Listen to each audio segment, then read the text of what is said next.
Hello everyone, I'm Annie Gibbins and you're listening to Memoirs of Successful Women, the podcast where you get to hear candid conversations with fascinating women from around the globe who share aspects of their business and life journey, how they measure their success and what they have learnt along the way.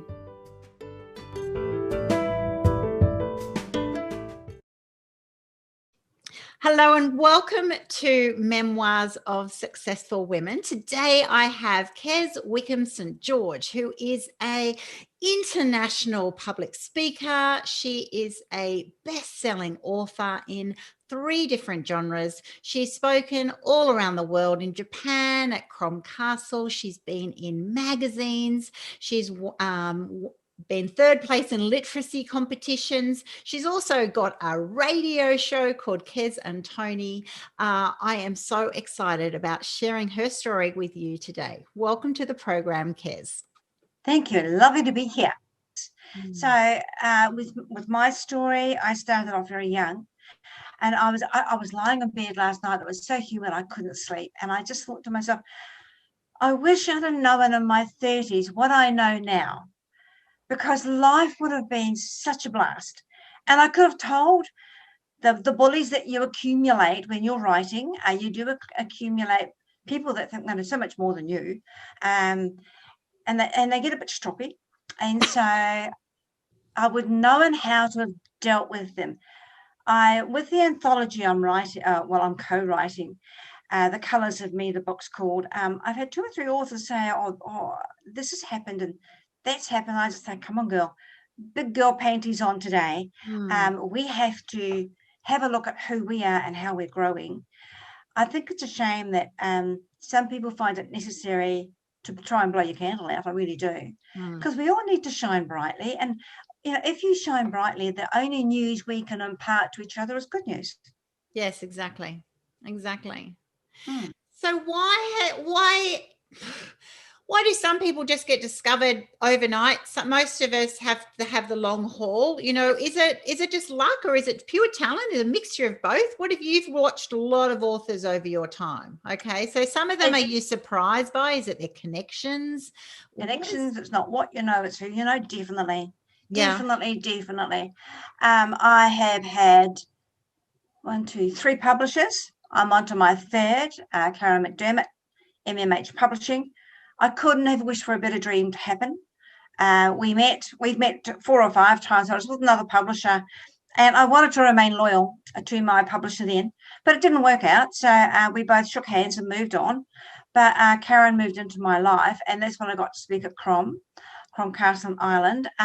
But she goes that extra mile for people that are authentic and transparent, as I said before, because then you start bringing out the best in each other.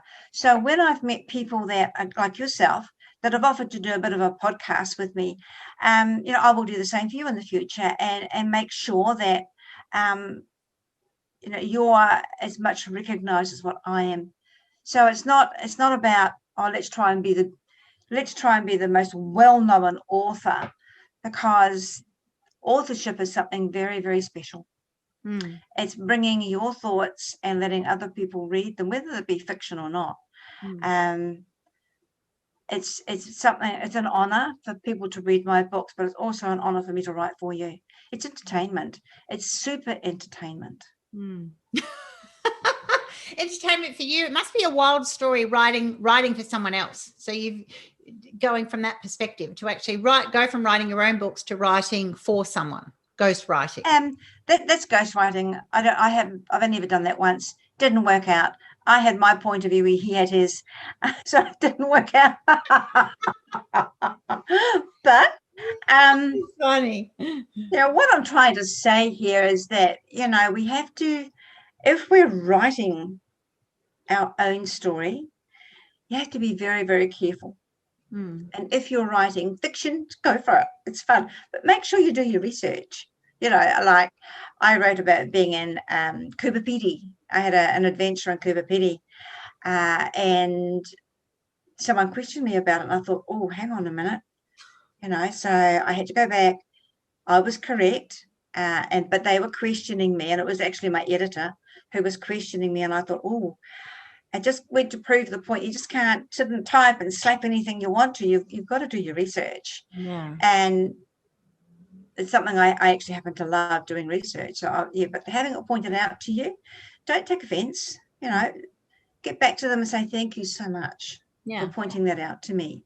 Don't be offended by people questioning you, because they want to know about you. Exactly. They're actually intrigued by obviously what you've written and why did you write it, and want to know more about you. So sometimes it might be, when did you go to Cooper Pedy? What do you know about Cooper Pedy? What interested you? What made you write a book about it? All of these aspects, and I think that connection with the author, that actually, sometimes it might be just fact checking, but other times it actually can be just a deeper fascination. And you as the author must love that, really, the fact that someone is so engrossed in your book, they want more. That's right. They want the behind the scenes. Yeah, they do. They don't often get it, but they do. You're always going to leave them dangling, right? I know. It's like, well, you're just going to have to read my next book. So what was your first book, Kez?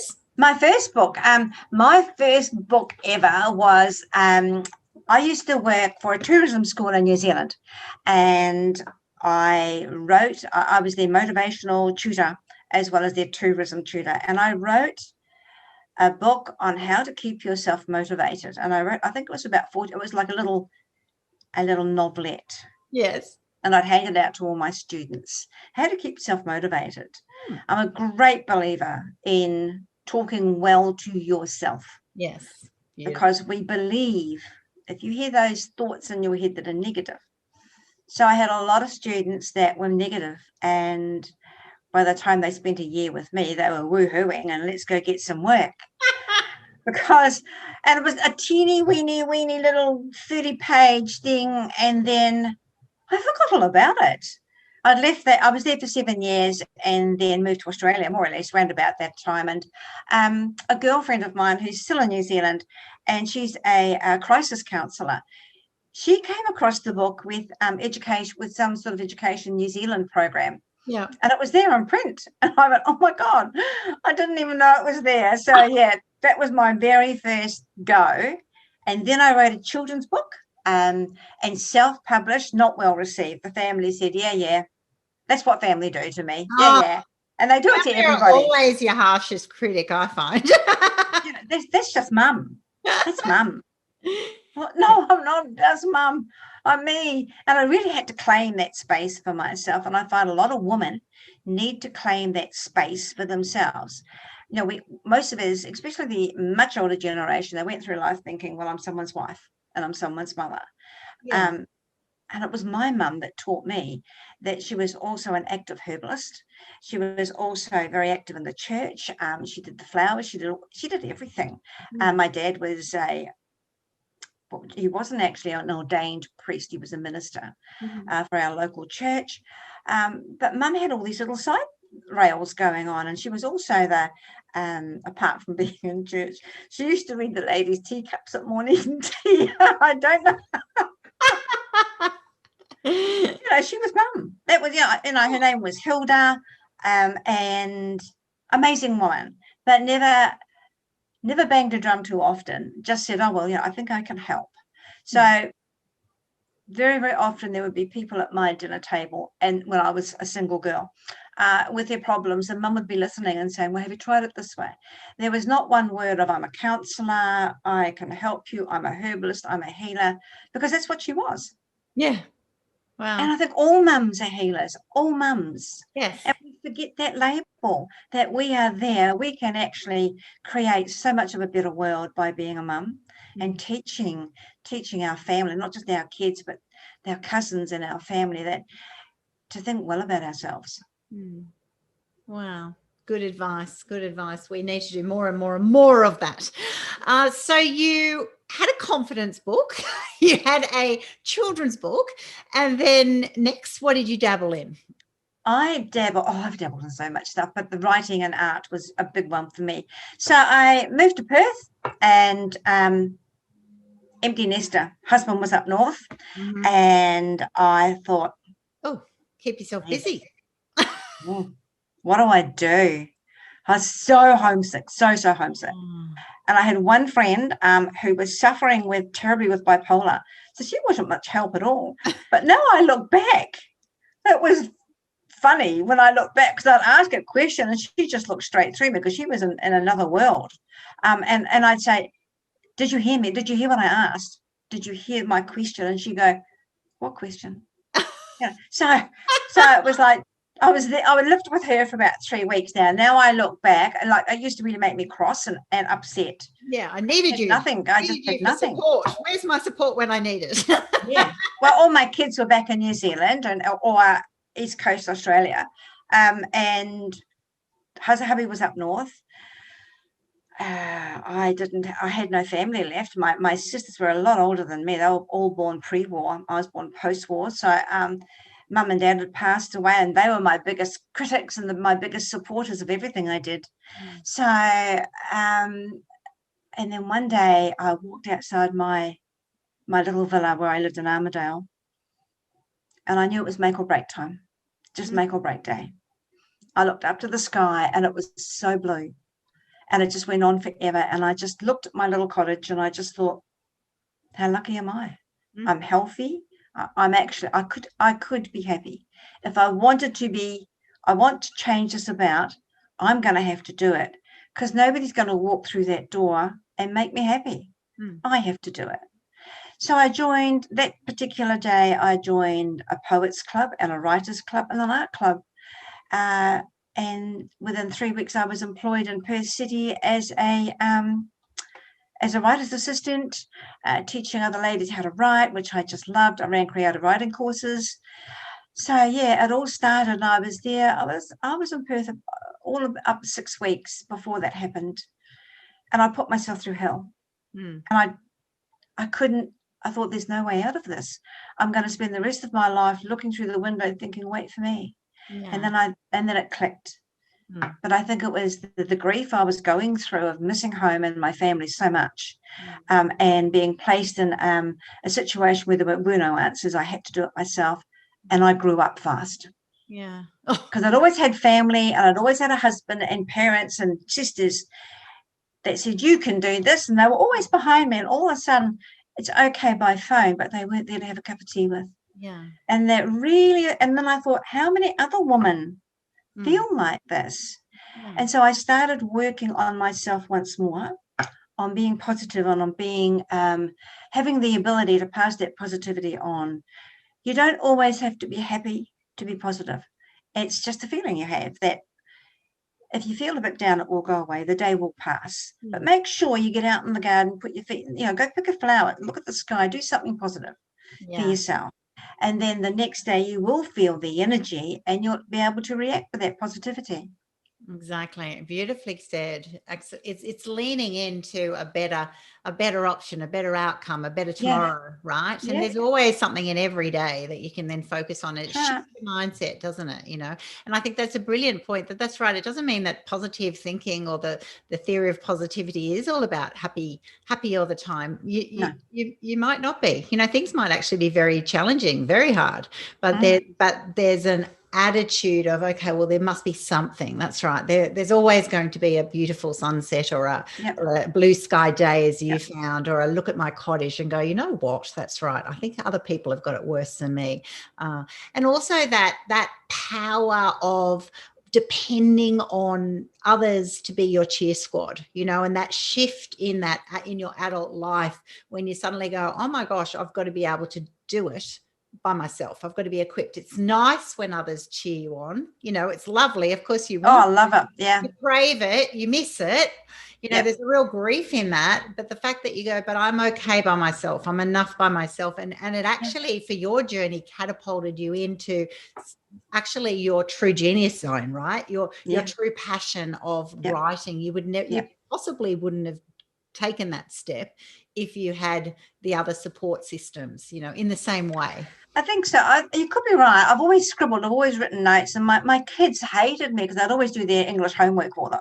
I'd say, give it to me, I'll do it. And I'd write their stories and they'd get A+ because Mum had done it. But and when I went back to school myself to learn how to be a creative writer, and she said to me, you're welcome into the adult class, but you don't need this. You have a vivid imagination. And I did, but I stayed and I learned, because I had to learn about punctuation. I'm shocking.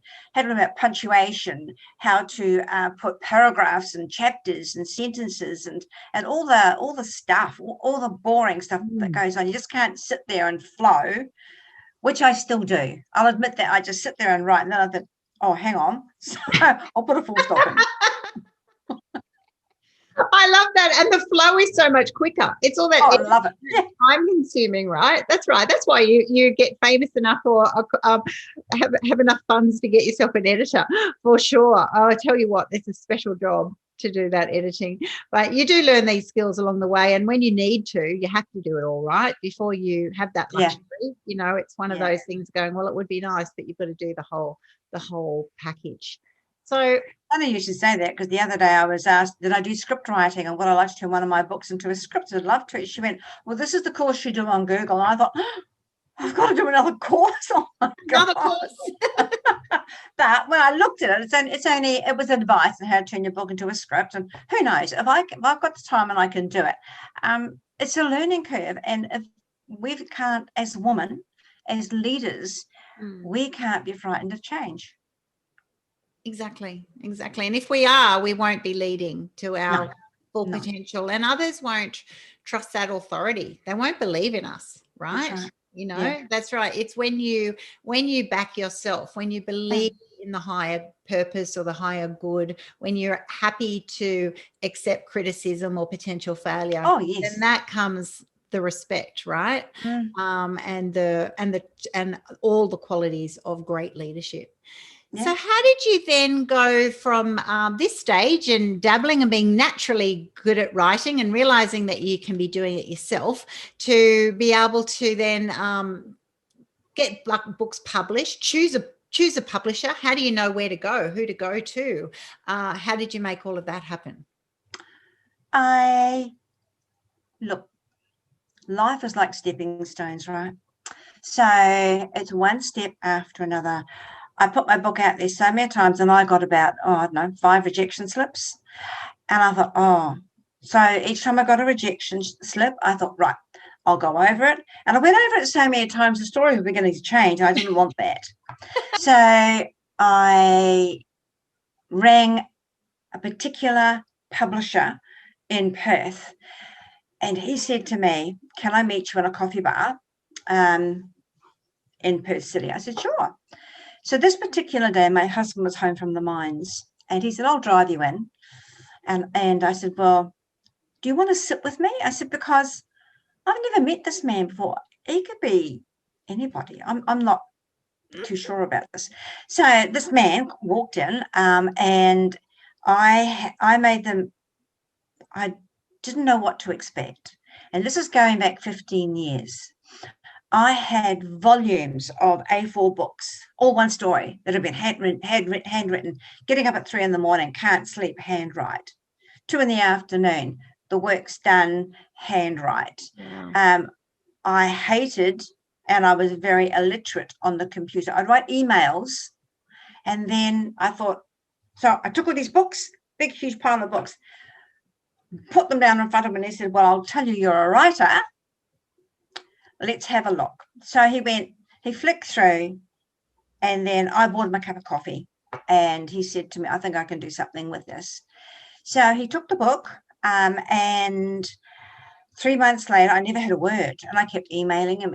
So we're having an editor look at it, and then I had to pay, I think it was $4,500 for him to do this. And yeah, he was a rogue and not a very nice person. He took my book and he never even edited it. He just put it out there. So it took 6 months for me to find he didn't even tell me it was published.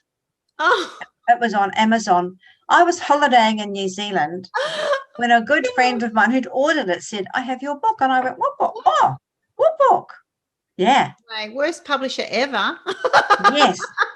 And I wish I could name and shame, but I won't. No. Because I'd like to not tell people to go down that path. But look, we all meet people that say, yes, I can do the best for you. And as soon as your gut feels like, walk away, because my gut felt like that all day, but my ego kept being patted and smoothed and kissed and loved and put in a little box, and it said, oh, I love this. I'm an author, I'm a writer. So bad move. Then I found very disappointed, so I just sat and I wrote, and I had 2 young men from England approach me. No, I tell a lie. I found them on Facebook. They were advertising for authors for ebooks, and they just opened up on their own ebook store in Europe. And I was on board. I was one of the first 10 authors. I put 4 books through them, and I was making, over Europe. I was in Europe, and people were buying my books like, how many books do you have to sell for $50 a month, something like that. I was doing on ebooks through these guys. They were really popular. I'm going to write some more. And they just loved me, and we just got on so well. And then after about 2 years, their wives said to me, this guy wrote to me, and he said, I'm going to tell you the truth, Kez. He said, because I feel you're an older woman and you'll understand. And I thought, uh-oh, someone's had an affair. But he said, no, he said, my wife has asked me to close shop. He said, we are just under so much pressure. So they closed shop, and they sent all my books back to me. And then I thought, what now? So, okay, universe, if you want me to be an author, it's all yours. Yeah. So I just kept putting myself out there. And then one day a local lady knocked on my door, and she said, I believe you're looking for a publisher. I said, I am. Well, she wasn't a publisher, or she published her own book then, but hadn't done anything major. And we got on. She was.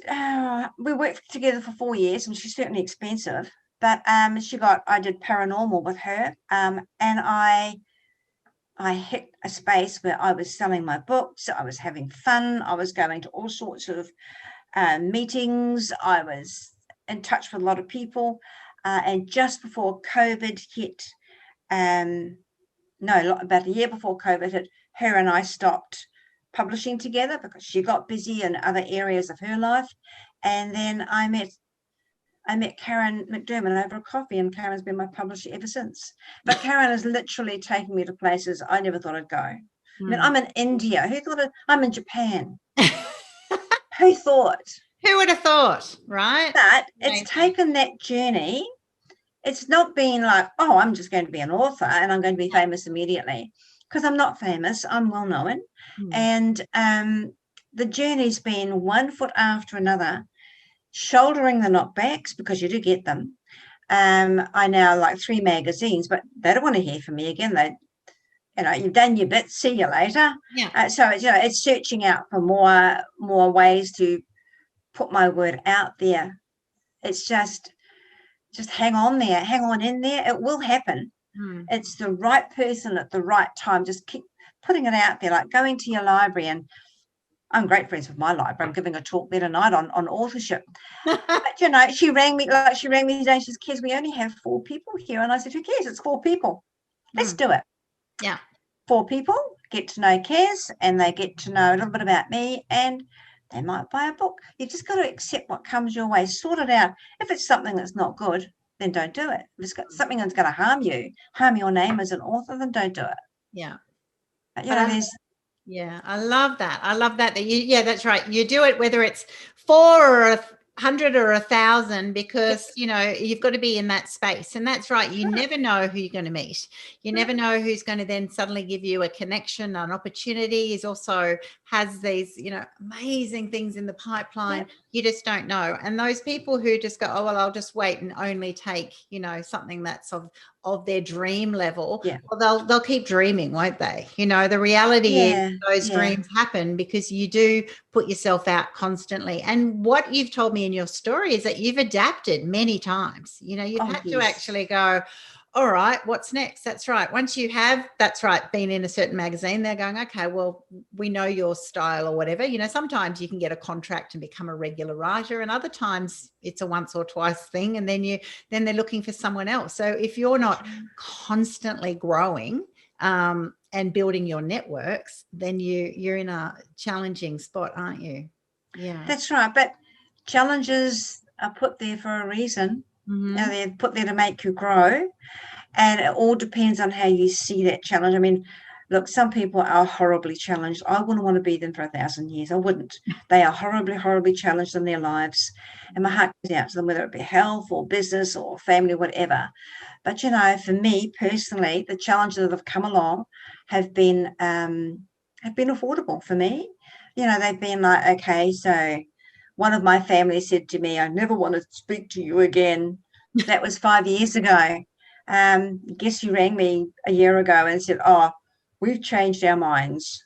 Okay. What do you do? Okay, let's chat. Let's just love each other. Yeah, there's a I don't know, to be a woman in today's era is such a privilege. To be an author in today's what's going on out there is a real honor. But to have people back you all the time and say, can we hear more? It's just amazing. It is amazing. And you've built your tribe around you, from those who've done that journey, those who've read your books, those who have supported you from family and friends. It does take a village, doesn't it? Just to keep backing up. Going over to Crom Castle, I thought I'd sort of be, you know, I'm an older woman. What do they want with me? But I went there thinking, I just knew I had to do it. I walked away 7 days later. I walked away with such a family of authors that all say to me, we love you. Wow. You know, and not all of them, but I'd say there was about 15 authors there, all with a story. And I'd say 6 of them contact me regularly. One of them I speak to every day. Such a beautiful tribe and they encourage you to write short stories. And if I see a competition coming up, I spread the word. So we all enter. And it's like, you know, it's like a big bubble of all these authors and we all enter the same competition. And when someone gets first place, we think, one of us will win. Exactly. Yeah. One of us has got to. So, yeah, doing things like that was huge. It was huge for me because I'm a bit of a loner. But, yeah, for someone that wants to write, you know, and doesn't have a clue how to start, that's why I'm a writer's consultant. We start from the first blank page. If you have written a book and you don't know what to do, again, contact people with the same name as like a writer's consultant that know where to put you in where you belong, in the arena that you belong in, and can contact at least 4 to 5 different publishers. One of them's going to pick you up. Now, believe you me, it's not cheap these days to be published. It's not cheap. But there's nothing like it seeing your name on a book and holding that book in your hands and then someone saying, I loved your book. It's just, oh, my God. Yeah, exactly. It's amazing. Very emotional and wow.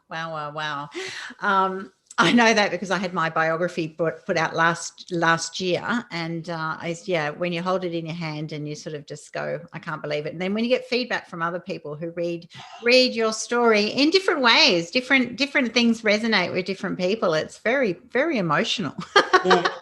Yeah. And the amazing thing is too, you know, a woman knocked on my door yesterday and she wanted I do a bit of artwork, so she wanted a particular paint she couldn't find. I said, I have it. And we had a cup of tea, and then she said, I knew her name was Sharon. I didn't know her last name. And then it clicked. She's one of the biggest book reviewers in Perth. Ooh. Yeah. And I didn't know who she was. But look, I'm thinking, I know you. Do I know you? I know you.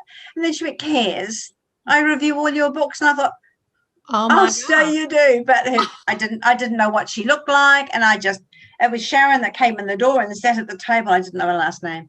So there's all these things that happen to you and you think, why, you know, it's all wonderful. It's just wonderful stuff.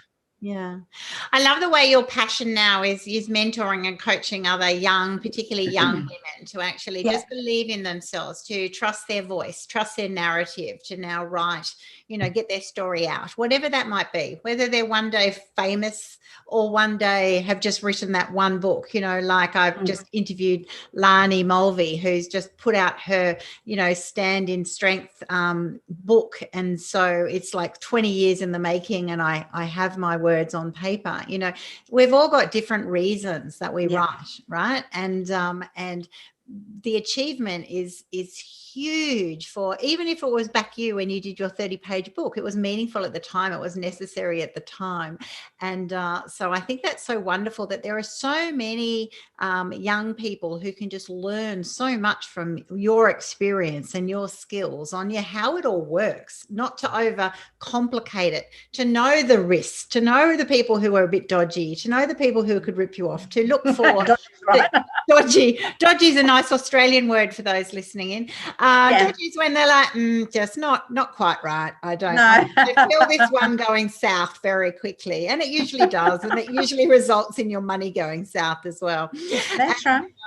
So I think that is just so valuable, and I'm in that world of coaching and mentoring, and to be able to pass on your expertise and learnings is just so valuable. And although it does cost money, anything that you do does cost money, and there's no doubt about that, but you can also help them save money, save the money you've lost over time. And most of the women I interview at older stages of their lives will go, oh my gosh, I've lost so much money while learning these truths. That's right. Because we didn't know. No. And also we didn't share, or other people didn't offer that advice to us, or we didn't have the confidence to ask for it. And that's where the women's movement is shifting. Right now we have a global tribe of women who actually help each other, right? That's right. Don't tear each other down, support each other, get on each other's backs and repost their posts, be their cheerleader when they're putting a book out or doing a talk for the first time or doing something amazing. Be their best fan, right? Because it's so valuable, and if people can imagine you sitting there for those 6 weeks in your cottage going, woe is me, everything I love is gone. Yes, it's not with you at that time, but hey, you've got this whole world and this ability just ready to blossom if you refocus. I just felt that Perth opened its arms up to me once I made that connection with the writing school, with a writing club that was local. Perth just opened its arms up and said welcome. Wow. So people say to me, oh, tall poppy syndrome, I haven't found it here. I haven't, because I have a different mindset. If you're looking for it, it will find you. I've always found that if you've got a negative thought, and it's so easy to be negative. I mean, it's so hard. For some people, it's really hard to be positive 24/7. And we all have negative thoughts. But I actually find when I'm tired now, and I'll admit to anybody about 3 o'clock, I have an inner nap to freshen my brain up. Because I'm normally a coach during the morning, I've written during the morning. I normally don't have lunch till late, and so there's different things will come into your day, and you think, oh, not again, please, not again. I have the ability now to put that to the side, but I've had to learn that trick. I've had to learn that it's not important unless it's an emergency. It's not important at the moment. Carry on with what you're doing. Put it to the side. And I find another trick I have learned where being motivated is write it down. Write your thoughts down on paper. And if it turns out to be a negative thought, then right underneath, how can I turn this around? That's the biggest draw card for me when I teach and when I tutor and when I mentor, is showing others the value of the power of the word and writing is immense. So if you've written something negative, and just say, I wasn't feeling very well today and the kids were playing up, la, la, la, write it down and then turn it round. So what were the children playing up about? Should I have taken a Panadol and rested for maybe half an hour, given my body a break? Let's turn it around. Let's be more positive towards with each other and for each other. That's the only way we're going to grow in any sort of woman's leadership, is being there for each other. Terrific. Totally agree wholeheartedly. How did you become a radio host? Oh, Tony Radio. You're just a woman of many hats. Oh, my goodness. I was camping and Tony Radio in Northern Queensland got hold of me. Tony has 1 million listeners per day on her podcast and radio show. And the negative thoughts came in. Yeah, right. Okay, right. And she said, will you be on my show? And I thought, sure will. But I was in a place called Windy Harbour who had one bar. I had one bar. Oh, gosh. So I grabbed my husband's phone, and he's with Telstra. I'm with a different company. And I managed to contact Tony, and we had the funniest interview. The Windy Harbour is true. It blew the old caravan about. I'm sort of rocking about in the caravan thinking I'm going to be with Dorothy. I'm going to go away with the wind. And we had the funniest interview. And then I got, about a month later, she was advertising for co-hosts, and I put my hand up because it's something I've always wanted to do. But it's up to her, to who she chooses. And she went, I so enjoyed our time together. And Tony also wrote a book called Resilience, and she asked me to go over it and see if I could improve it, which we did. And I pointed out some facts to her that she had missed out on. Again, it's Tony do some research on, and it was about her own body, her health. So then she got back to me and she said, I'd love you to co-host a radio show with me. So that's what we're doing. And I went, what? Me? Oh, yes, please. So it sounds like a lot of fun. Oh, look, for a woman who loves speaking and loves words. Yeah. We win. I love that. And interesting for a woman who says she's quite introverted. Didn't you say you like your own quiet time? I do. And I do get it. I've had to learn to carve my day up. My husband has recently retired. God help me. So, wonderful man. But it's now, let's go places. Let's do something. I'm retired. I want to go to the movies. Want to go out for dinner. I'm like, no, I want to write. So, yeah, exactly.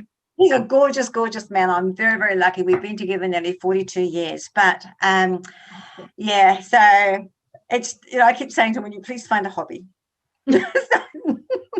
Anything. Just try it. Go fishing. Go fishing.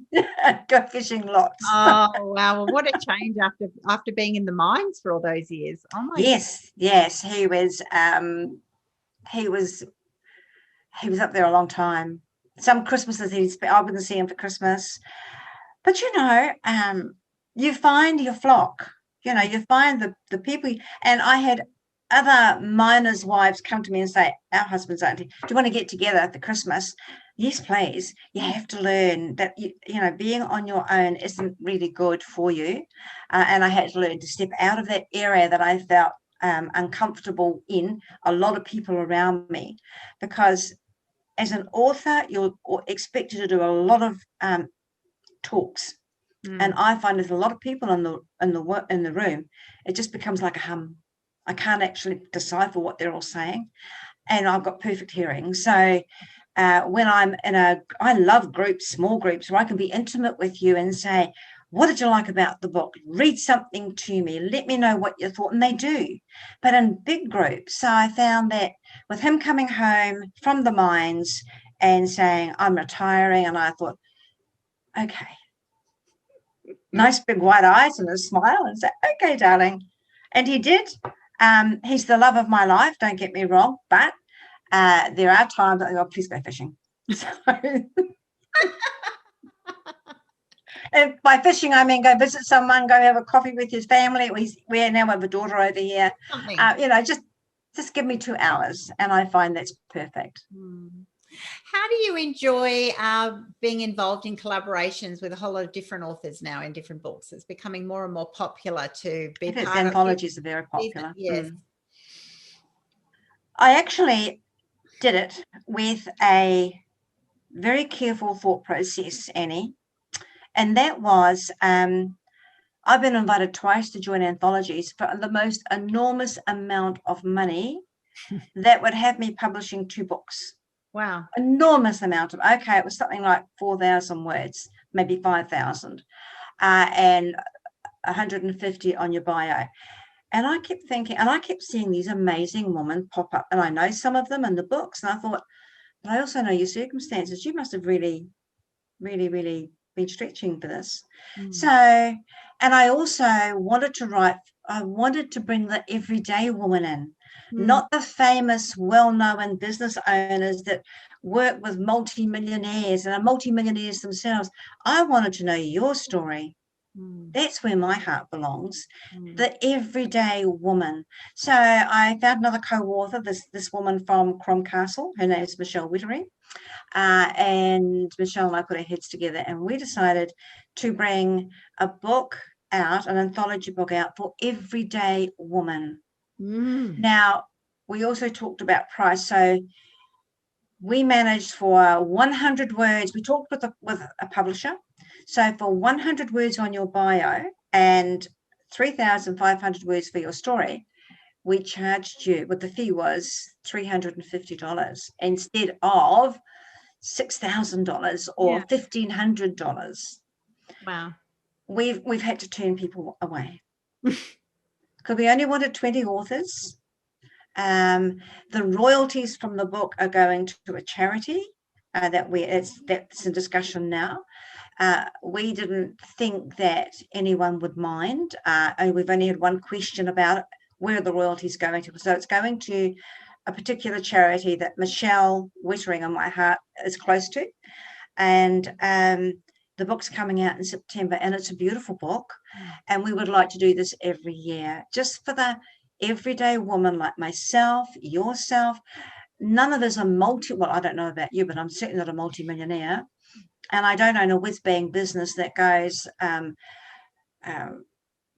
overseas and earns millions. I own a multicultural business, and I have 3 ladies from the USA that have joined the book. Normal, everyday, either single girls, mums, housewives, that just wanted their words to see themselves on paper, and who knows where it's going to go from there. And I'm just in love with this book because it's such a kind book. And there's nothing woo-woo, look at me, toot my horn. There's nothing. It's all about our journeys. And some have had depression, some haven't. Some have had physical trauma, some haven't. Mental trauma, some haven't.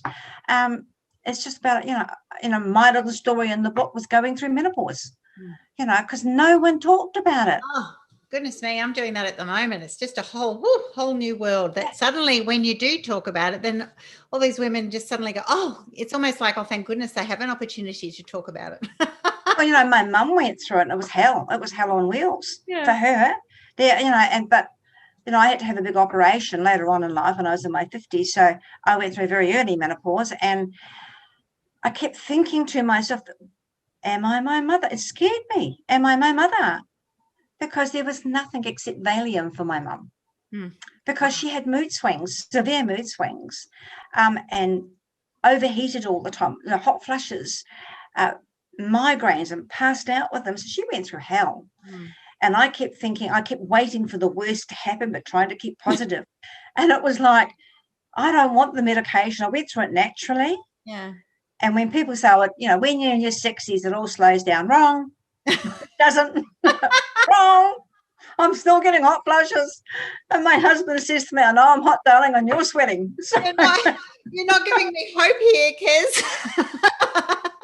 But hey, that's your woman, right? And that's what it's about. That's what these conversations are about. They're actually going, goodness me, girls, when you start talking frankly and honestly, that's everyone will go through ebbs and flows in their life. Everyone will have health challenges, life challenges. Situations happen through luck or through chance or through just, sabotage from others. Things happen, right? And that is real life. And that's what I love about what you're doing there, because that's right. One, you're giving these women the opportunity to put their stories in print, and that's so valuable. And even if that's the only book that they do, it may be, and it's worth enough. That's enough, right? And then it also might give them the confidence to actually go, gosh, there's even more. I could write more words and I could do more by myself. So you never know where these seeds are, the seeds of belief in other people, and being able to generously give them that opportunity, and also to be able to give the royalties to a charity. I do the same on my podcast. I invite people people to give to my charity, which is called MIKH, because it's an opportunity for people. You want to give them that opportunity to give, right?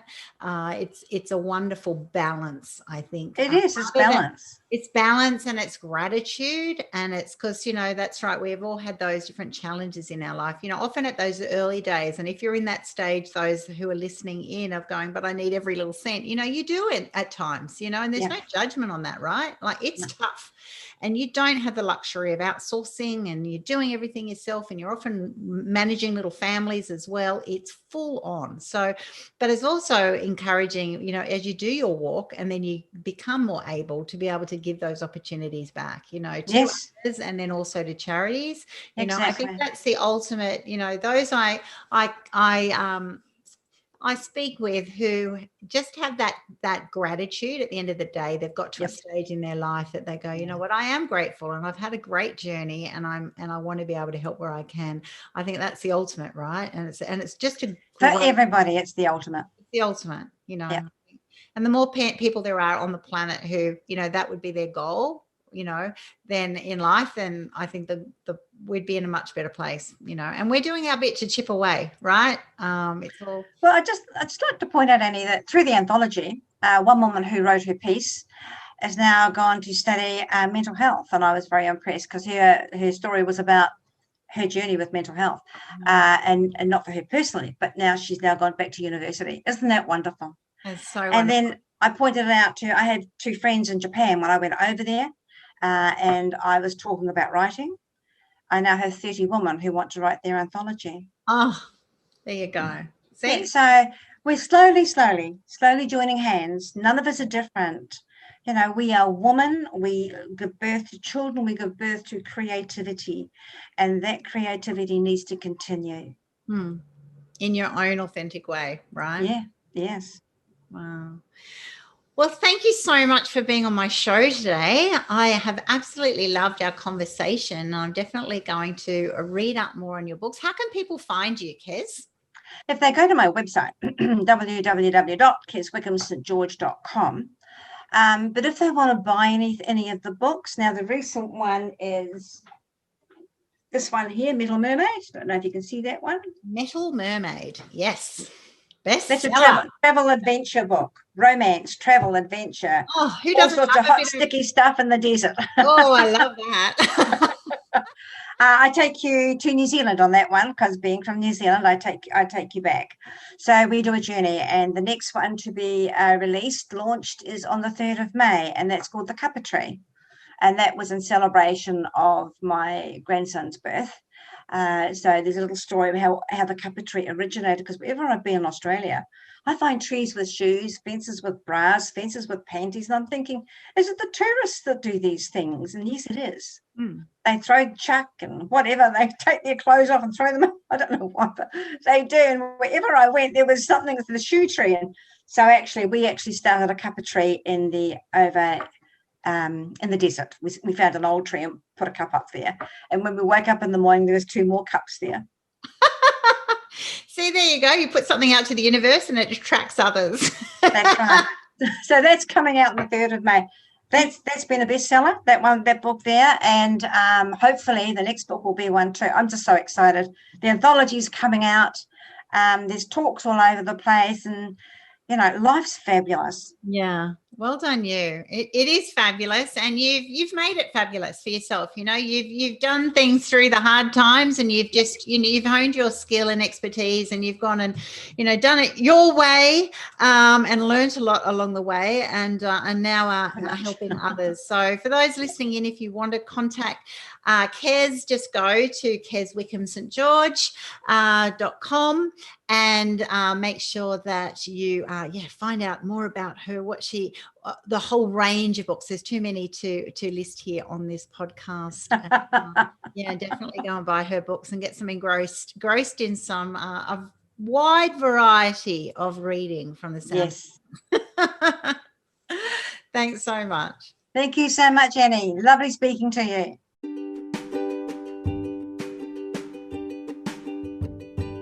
Thanks so much for listening to this episode of Memoirs of Successful Women.